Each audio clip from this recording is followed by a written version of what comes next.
Investors this year were very focused on board composition and board refreshment, and we saw the result of that. A record-breaking 45% of our new directors this year were first-time directors. And some of that is a result of the fact that CEOs, active CEOs, are serving on fewer boards and we're having to look a level or two down for new directors. And some of it is a reflection of that boards are looking for different skill sets. So as you look for people who have a technology background or have a digital background, you're looking down in the organization's one or two levels.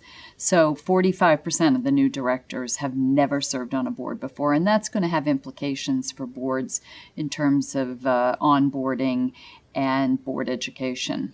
As you might expect this year, we saw younger directors coming in, and we saw people with different backgrounds than we've seen in the past. So 20% of the new directors had a background in technology. We saw a huge increase in the number of people with financial backgrounds. So 29% of the new directors had financial backgrounds. And I know we're seeing this just in our own practice, a real increase in the number of investors in the room and the number of companies that are asking us to look for people who have an investor-like background to join their board as a financial expert. In spite of investor interest in board turnover, the progress in this area still remains very low. And what we're seeing is that 3/4 of U.S. boards use retirement age as a methodology for turnover, and 1/4 of boards don't even have retirement ages. If you want to just think about it, over half of U.S. boards that have a retirement age, it's set at 73 or more. And 42% set it at 75 or more. And as a result, boards are getting older, they're retired.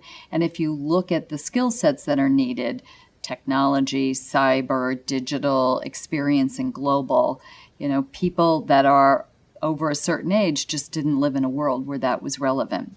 Investors recognize the importance of diversity, and this has been an issue that they have really advocated this year, and we've seen the results of it. I don't think anybody would have predicted this, but over half of the new directors in the S&P 500 this year were diverse, either women or minorities. That is a big change. So 36% of the new directors were women.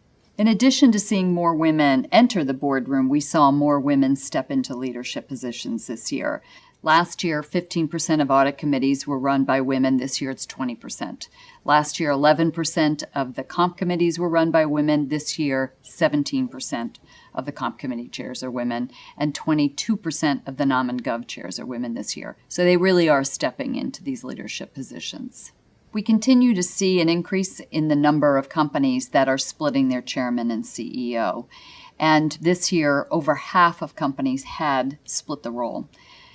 If you delve into those numbers, 28% of companies have a true independent chairman, which is a huge increase over the past couple of years.